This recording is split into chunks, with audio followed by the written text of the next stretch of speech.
Ian, thank you for coming on. Yeah, excited to be here. I'm glad you made it. I kind of told you that I was going to ask you this. Who is Ian Amit? Ooh. I'll start with kind of the regular business credentials. Ian Amit is Israeli, born and raised in Israel, in Tel Aviv. I call myself bi-coastal, Middle East Coast and East Coast for the majority of my professional career. I'm a hacker. I'm a security person, and currently, ex-CISO and a founder of a cybersecurity company right now. Long history in security.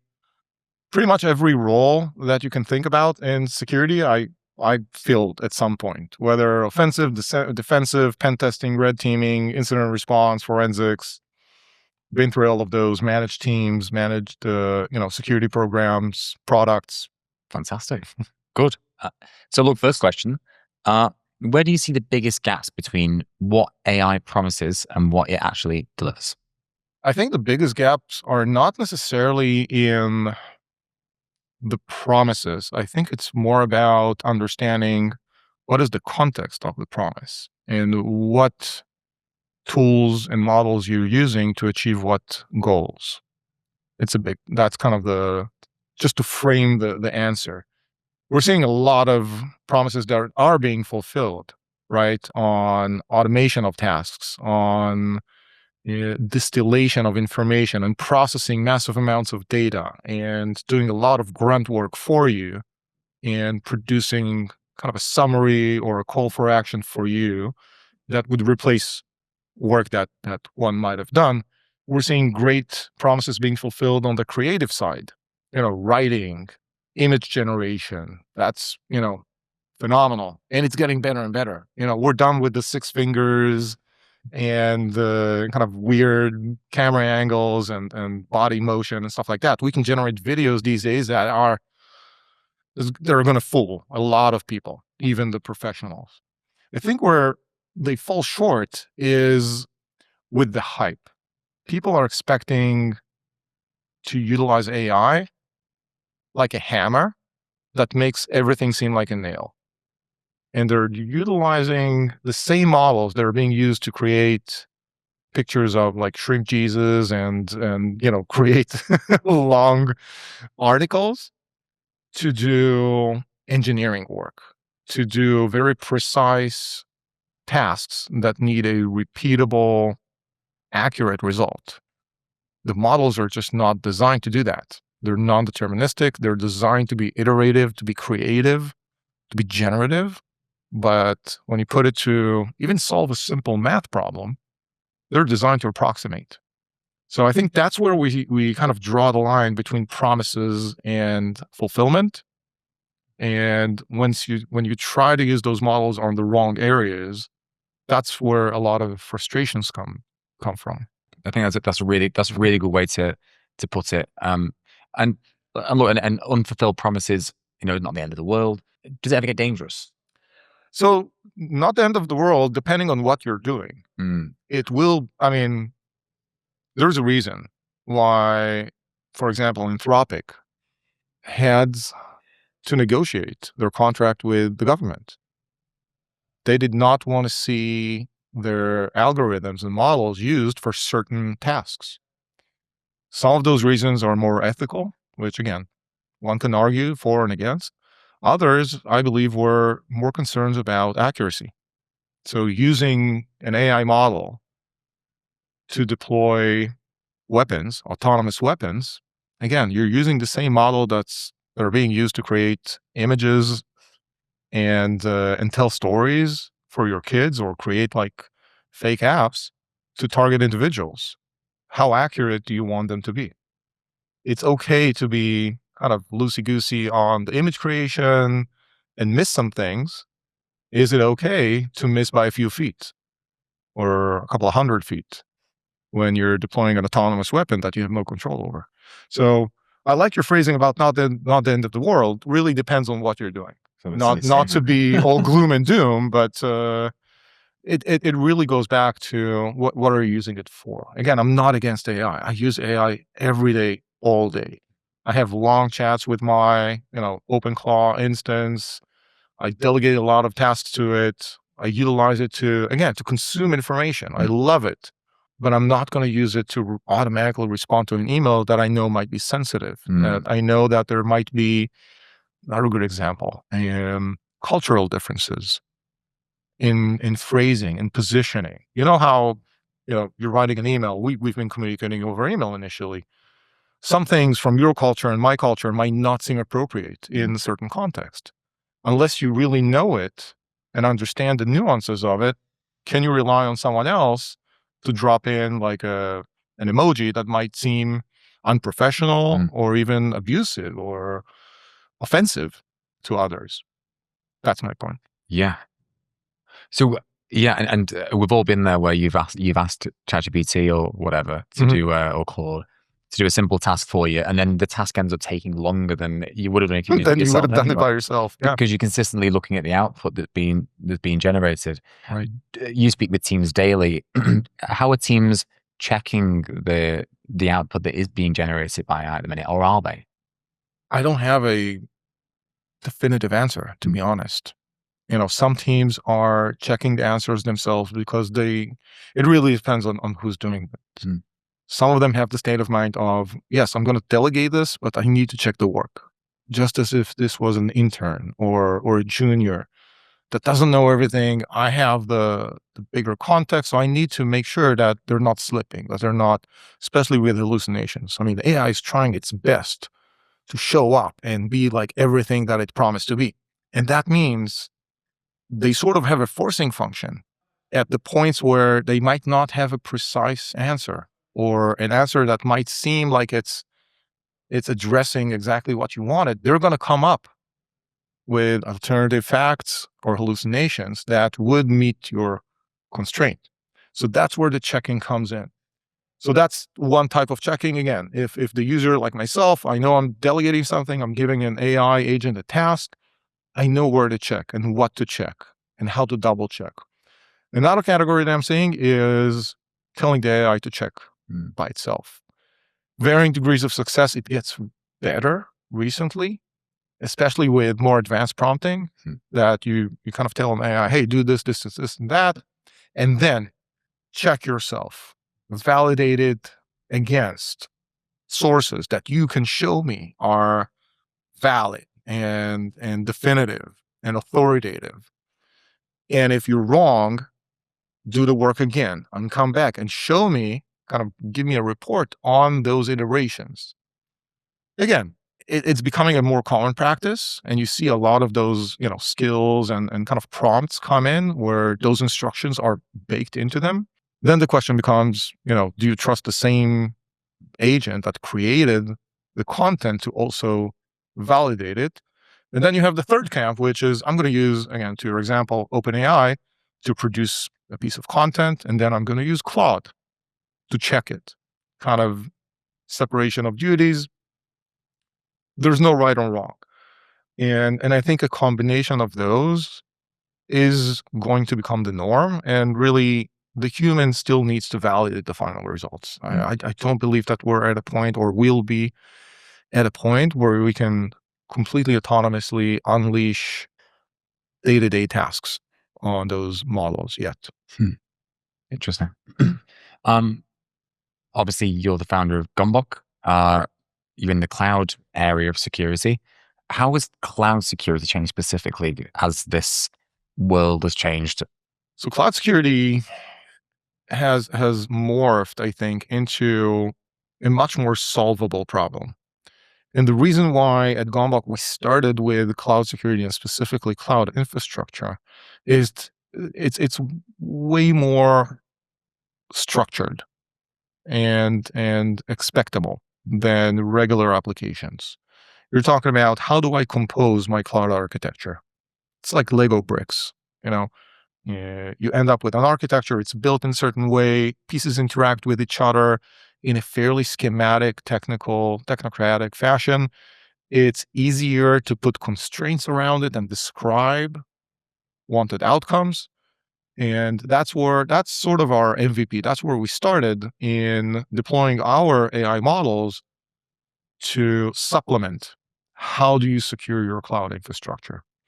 And that was a great playing ground or proving ground for us to show that the models that we've created that are, by the way, deterministic, as opposed to the non-deterministic generative models that everyone else is using to address engineering issues. You need the precision, you need the speed, you need the efficiency, you need the accuracy. And so that's where we started. And we're definitely seeing that entire kind of landscape morph towards into a much more self-healing perspective because of the much more expected way that pieces interact with each other.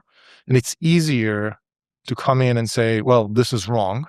There is an issue here, security or reliability, whatever it is. Here's a way to fix it while meeting the business or the context of the constraints required for this architecture. So the fix is much easier to produce, which means that the time that it takes from finding the problem to deploying a solution to it can shorten. And we have watched it shorten again with our technology from sometimes days and weeks, where companies were dealing with an issue, a ticket that gets thrown by some security product until it gets resolved by an engineer that kind of validates and contextualizes and understands how to configure this, to literally minutes, 15, 20 minutes, where the engineer just receives a fully fleshed out, ready to merge fix, fully reasoned, 100% accurate, deterministic, which means you can run it twice, 3 times, 4 times, you're going to get the same result over and over again, as opposed to the generative models that are going to keep producing different results. Makes them trust the system more and allows them to deploy it and shorten that time. So that's definitely affecting how cloud infrastructure is changing now. And again, this week, we've actually expanded our coverage to go beyond infrastructure. We're still dealing with code, but now we can fix application code as well in the same methodology that we've been deploying on sort of that MVP that we proved that we can do for infrastructure. Wow. Oh, incredible. When was that launched? This week, you said? This week, yeah. Yeah. I mean, like everyone, we waited for RSA. We had the press release come out on Monday. We announced officially the general availability of what we call ORL, which is Open Remediation Language, that allows you to essentially describe what is it that you want to do. I have a security issue. I know how to fix it logically. I know what needs to be done. I know the constraints that need to happen for that to get resolved. But I don't want to do it now for every time that particular issue or vulnerability or security violation shows up in 100 different contexts in my environment. And what ORL allows people to do is to define that solution once, to define that logic of how to solve this once, and then that gets translated into our deterministic engine that goes out and for every context of that problem delivers a bespoke, tailored solution for that context. So we're not relying on templates that most people do. We're not relying on generative AI that will take, to your point, I think you mentioned that before, we kind of let Claude fix something and it starts churning and it starts kind of doing the little dance and you spend 10, 15 minutes for it to produce a few lines of code that are probably not accurate. They're not deterministic. You burned 10, 15 minutes of your time, twiddling your thumbs looking at Claude, and you probably burned through a few millions of tokens because it needs to recollect and re-understand the context, while a deterministic AI model like ours gets that done in a second with no tokens burned because, again, it knows it already did the work once at the beginning and now has the understanding of how to apply that logic in whatever context it sees it. Incredible. Okay. Well, just to nip back to the cloud security side of things Sure. for a moment, what's the most common issues you're seeing with cloud infrastructure? The most common issue is misconfigurations. That, again, and there's no blame in what I'm saying. There's absolutely none of it. Misconfigurations will happen. It's just a matter of fact. because we're dealing with highly complex cloud environments that can be composed, going back to my Lego kind of analogy, as opposed to Lego, which have like 100 different brick types. In the cloud, just in AWS, you have over 300 types of services. Most companies operate on a multi-cloud environment, and that means at least two of those. So let's say 6 or 900 different components. The way that each component interacts with every other component is different and needs to be codified, needs to be understood. What we're asking DevOps engineers these days is basically to do that. And that is just not humanly possible. I used to work at AWS. There wasn't a single person that had full mastery of every service and every configuration option and every capability within AWS itself. And what we're expecting from our engineers, whether it's in a small company or a major enterprise, is basically to do that, which means, again, misconfigurations will happen. Not to mention that all those services keep changing under our feet. Yeah. You go to reInvent every year, you've got dozens of new service releases. You've got services being deprecated all the time. You've got services being modified and altered and improved. Functionality and configurations within those services keep changing. If you look, again, taking AWS, for example, I have a very, very warm place in my heart for AWS. The daily changelog in AWS has more than 200 line items every day. Now, most of them, don't look shocked, but most of them are like kind of minute things. We move the pixel from here to there, but there's quite a bit that are functional. Overriding functions, changes in functionality, additional functionality, deprecated. Just keeping track of that is untenable. And now you have to kind of figure out, oh, did that affect me? Yes, no. Is there a change that I need to make? Which goes back, and sorry for the lengthy way of explaining that, but misconfigurations will happen. And for an attacker, and again, putting on my red team kind of hat again, that means phenomenal attack surface because I know those things are going to happen. And as an attacker, it's very easy for me to run through a set of possible misconfigurations and abuses and really quickly find them. And for me, it's going to be way easier to attack the infrastructure configuration than to try and bang my head against your business logic of the application. Like, why bother if I can just own your entire cloud infrastructure? So that's the most common thing. Again, not to make anyone afraid, and that's why we have a lot of security products that alert you on those misconfigurations. That's why we have a lot of security products that are going to try to prevent people from doing bad things and kind of react to them. But at the end of the day, the engineer that gets tasked by all of those alerts goes back to square one to try to figure out, all right, I didn't realize that this is the way that this service interacts with that service. How do I fix it? All of that work is basically done by us. And that's kind of the shortcut that we're giving here. Incredible. I was reading something the other day about a lot of security breaches within the cloud isn't necessarily people having access to the systems. It's more so people being over permissioned. What would you say about that? And how can people combat against that? Right. Again, it's just another misconfiguration. If you think about it, it's relationship mapping. Are you allowed to do this in this context? Is this service allowed to do a certain action on the behalf of a user or on behalf of another service? It may sound very complicated, but this is exactly what machines are intended to do, is to simplify that complication. Once you feed in that kind of mapping of possible permissions and combinations of permissions, you can adapt, you can identify those weaknesses. And the key is again, not to just identify those, it's to identify a resolution for them, a remediation that doesn't require you to start digging through the documentation and understanding again, what's the context and how do I solve it? And when you task machines with coming up with a remediation, again, that is the key factor. So for me, permissions or over permissions and identities are just part of that configuration kind of mesh of how things are being set up and deployed in cloud environments. And another issue a lot of the things that are accessing the cloud right now aren't necessarily human. Correct. They're agents, right? Yeah. I mean, that seems to be, on the tip of everyone's tongue, especially this week at RSA. Uh, in your opinion and your expertise, what should security leaders do to combat that? First of all, I would ask, do we need to combat that? Hmm. There is a legitimate use for agents to go and I've mentioned my instance of OpenClaw. Hmm. It can do things on my behalf. It will use my identity to do some things. So I would beg the question, is it bad? Now, is it bad just to let agents do something in the cloud? Hmm.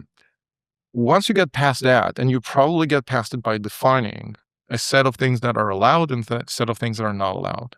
For an agent, for a human, for an agent that assumes a human identity wrongfully, rightfully, with the right authorization. Once you answer all those questions, it's easier to say, all right, this is kind of a clear area. This is a gray area. This is where I want things not to happen.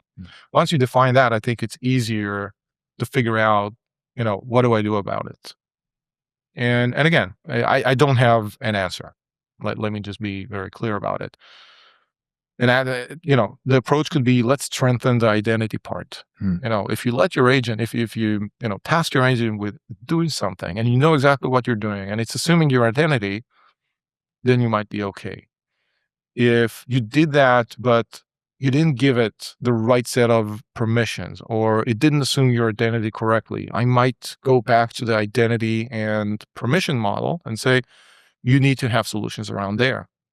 On the flip side, again, there's the non-gray areas, like the do not do, where you would take proactive action. I don't care what identity you assumed and the fact that you're an agent working on whatever's behalf, good or bad, I'm going to block you or I'm going to retaliate or whatever it is. But it's not a simple question as you kind of initially put it out there. Like everything in security, you need to dig through and really break it down to more digestible components and layer in, again, the business process. Like, why is this happening? Is it okay? Is not okay? Going back to my example about a red teamer, I would absolutely have agents doing a lot of work for me to poke and prod and kind of figure out what those misconfigurations are. And I'm going to make sure that they look like legitimate activities and drown in the noise of everything that's happening within your cloud environment. So it's a complicated question, and I'm glad you brought it up. I'm not the only one who's kind of bringing out the philosophical aspects of discussions around this. This is not just simple math of, oh, this is right, this is wrong. It gets a little more complicated than that, and we need to understand the broader context and just say agent doing X is good or bad. There's much more around it. How are you seeing teams implement policy as code across different environments? Great question. So policies code is mostly used to create guardrails. It's to define what is it that I expect this environment to behave like and to stop it when it doesn't, which is great. And utilizing that, I think, helps provide all those guardrails around, first of all, the process of creating and deploying and maintaining a cloud environment. And allows for better metrics around, oh, this hit a guardrail. This hit it again. Did it come from this developer? There might be an education problem here. Going back to my point about no one will master every possible service in every possible context. So it helps me understand, where am I hitting the guardrails in my environment? What am I going to do about it, whether technically, educationally, or whatnot. However, there's limitations to that. Guardrails are good to a degree, because when you hit a guardrail, taking a more physical analogy, you might have just totaled your car or at least had some damage. You slowed down things. You don't want to hit the guardrail. And I think that the right approach is going to be to utilize policy as code, not just as a guardrail, but as a way to prevent getting to the guardrail. To work with policy as code as kind of the edict of what is it that I want my environment to look like. But to utilize that as part as and as early as possible in the development process.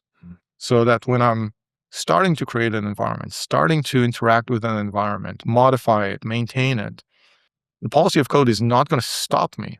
It's going to suggest, hey, I see what you're doing, kind of a clippy from the 90s. You seem to be trying to do X, Y, Z.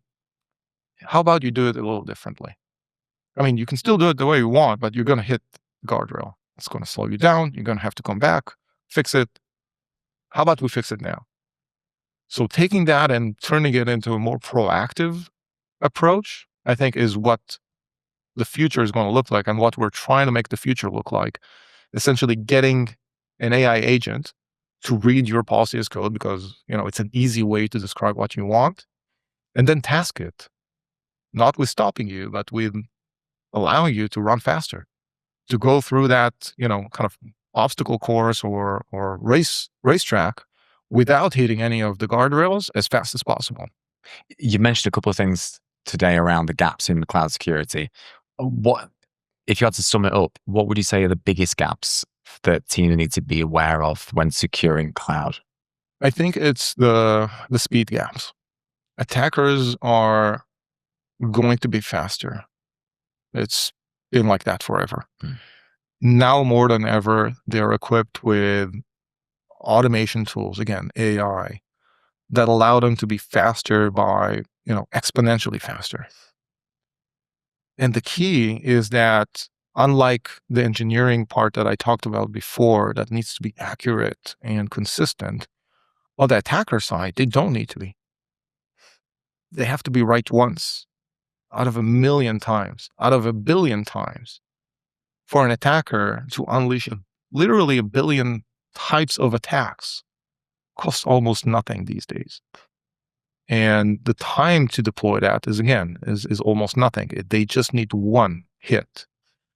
For the defenders, again, for cloud security, that understanding that the time factor has been warped so badly against them requires them to be much more proactive, and they cannot afford to be slowed down.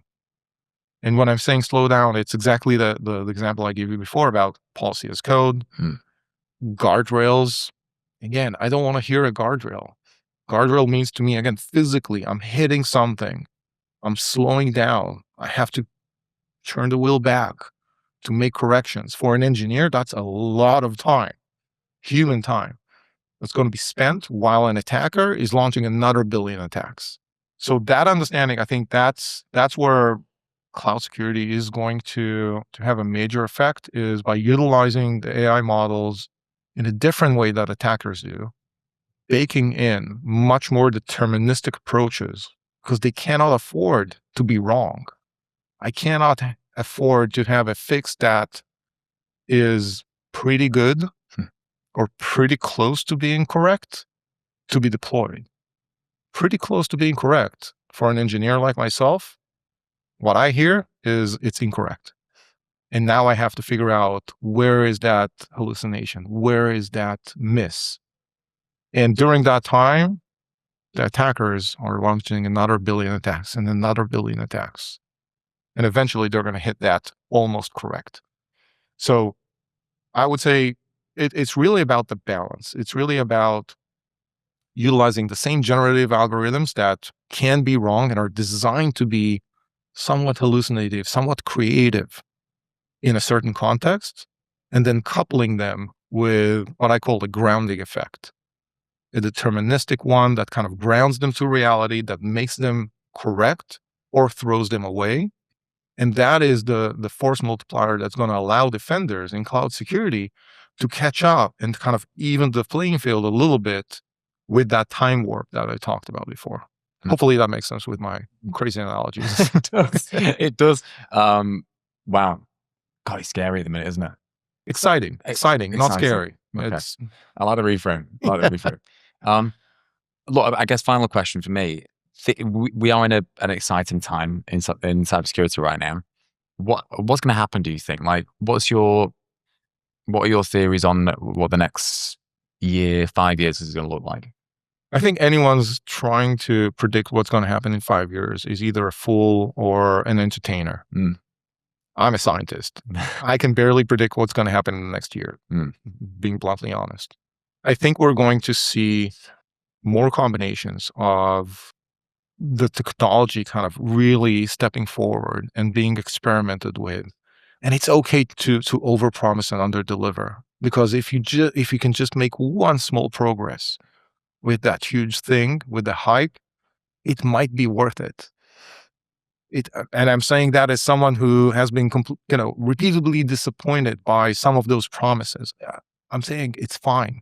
And I'm even, again, from a personal perspective, I'm willing to pay some price for it.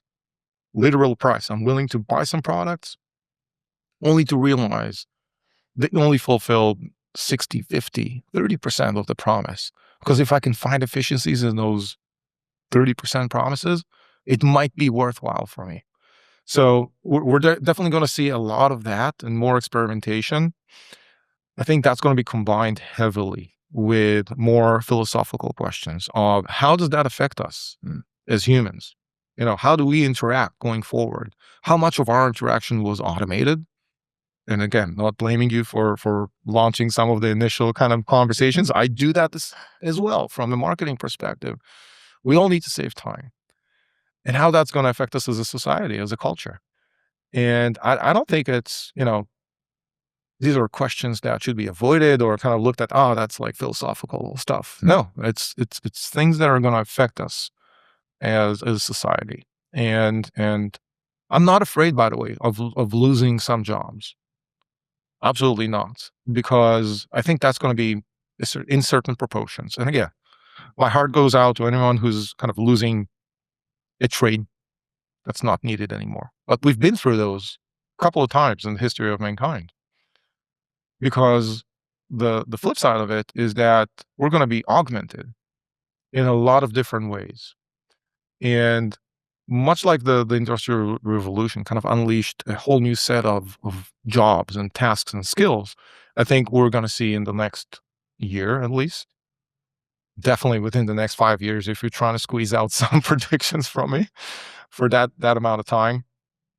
And again, yeah, it's going to be exciting. It's going to be painful at some points even for people in their individual lives to kind of go through those things and realize I still need to catch up. I still need to learn. For me, it's exciting. All right. I've been in cybersecurity for over 25 years now. And I love the fact that I never feel like I'm on the top of my game. Like I made it. I'm the expert. You'll never hear me say I'm an expert at X, because there's always something else to learn. But for some people, that's a mindset, or that's very punishing to a degree. They expect to learn something and then master it, and that's it. So yeah, that is as far as I can predict. That I would allow myself at least to go on record. Good answer. Well, look, Ian, thank you so much for coming on, and I hope you enjoy the rest of your time in SF at RSA. Yeah, absolutely. Thanks for having me. Great questions and conversation. Thank you. And that's it for this week's episode. Thanks so much for listening, and I really hope you enjoyed it. Anything we talked about will be linked in the show notes, and if you haven't already, don't forget to subscribe wherever you listen to your podcasts, and we'll catch you on the next one.